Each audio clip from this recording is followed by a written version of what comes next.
নমস্কার, 7 EPIC news নেটওয়ার্কে আপনাদের স্বাগত। মুর্শিদাবাদ লোকসভা কেন্দ্রে বাম কংগ্রেস জোট প্রার্থী মোহাম্মদ সেলিমের সমর্থনে এদিন হরিহরপাড়ার বিভিন্ন এলাকায় ভোট প্রচারে বেরিয়েছিলেন অভিনেতা বাদশা মৈত্র। তীব্র দাবদাহ উপেক্ষা করে বিভিন্ন এলাকায় হেঁটে প্রচার সারতে দেখা গেল তাকে। এবারের লোকসভা নির্বাচন অত্যন্ত কঠিন একটা নির্বাচন।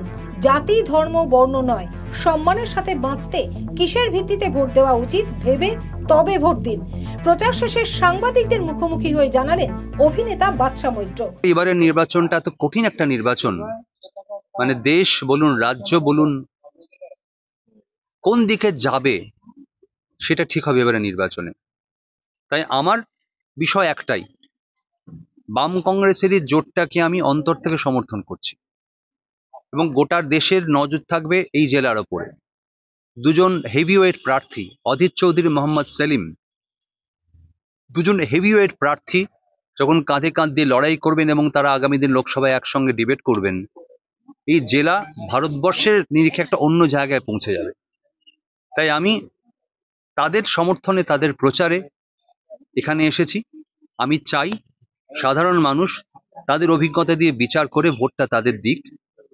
আর ভোট দেওয়ার আগে একটাই কথা বলবো, যে ভোট দেওয়ার সময় কিসের ভিত্তিতে ভোটটা দেওয়া উচিত সেটা আমাদের সবাইকে ভাবতে হবে। জাতি নয়, ধর্ম নয়, বর্ণ নয়, কাজ, আমার নিরাপত্তা, মেয়েদের নিরাপত্তা, ছেলে মেয়েদের চাকরি, স্বচ্ছতা, দুর্নীতিগ্রস্ত একটা সমাজ, একটা ভদ্রলোকের মতো সমাজ যেখানে ডান দিকে বাঁ দিকে এত চুরি থাকবে না, এত দুর্নীতি থাকবে না, যেখানে শিক্ষকদের রাস্তায় এসে দাঁড়াতে হবে না, যেখানে শুধু ভাতা নিয়ে বাঁচতে হবে না, মানুষ যাতে সম্মানের সঙ্গে বাঁচে।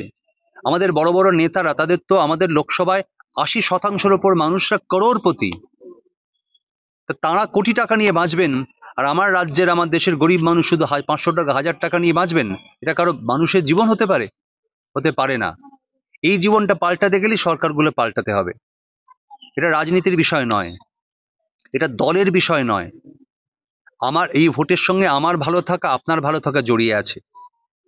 সেই ভালো থাকার কথা ভেবে কোনো জাতি, ধর্ম, বর্ণ কোনো কিছু মাথায় না রেখে ছেলে মেয়েদের ভবিষ্যতের কথা ভেবে ভোট করুন।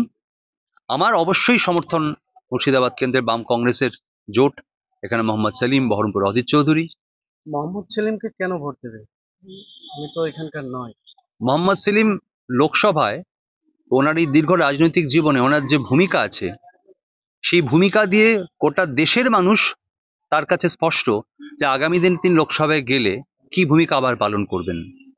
এবং একটি বামপন্থী দলের উনি রাজ্যের সর্বোচ্চ নেতৃত্ব।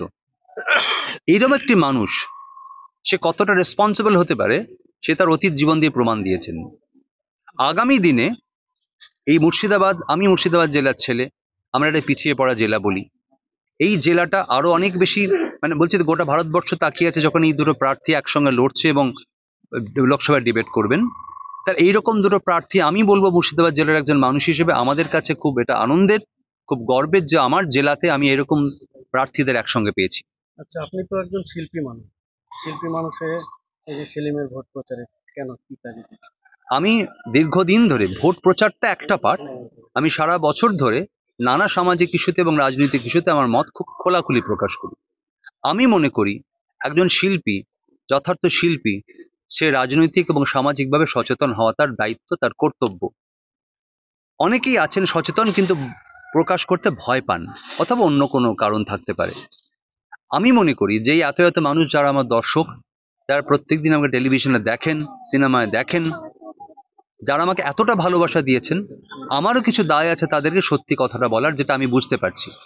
আমি এখানে না এসে আমি আমার কাজকর্ম নিয়ে খুব হেসে খেলে আরাম করে আমার জীবনটা কাটাতে পারতাম, এবং এখানে আসার জন্য আমাকে অনেক প্রতিকূল পরিস্থিতির মধ্যে পড়তে হয়, আগামী দিনেও পড়তে হবে। তারপরেও একজন শিল্পী হিসেবে আমি যখন রাস্তায় নেমে এই প্রচারের সঙ্গে নিজেকে যুক্ত করেছি, তার মানে বুঝতে হবে যে পরিস্থিতি এতটাই খারাপ যখন আর ঘরে চুপ করে বসে থাকার। Ganesh Saha, 7 EPIC news network, Murshidabad. আরো বিভিন্ন খবরের আপডেট জানতে হলে অবশ্যই সাবস্ক্রাইব করুন 7 এবিক নিউজ নেটওয়ার্ক চ্যানেলটি, কারণ আপনাদের একটা সাবস্ক্রিপশন আমাদের কাছে অত্যন্ত মূল্যবান। জয় হিন্দ।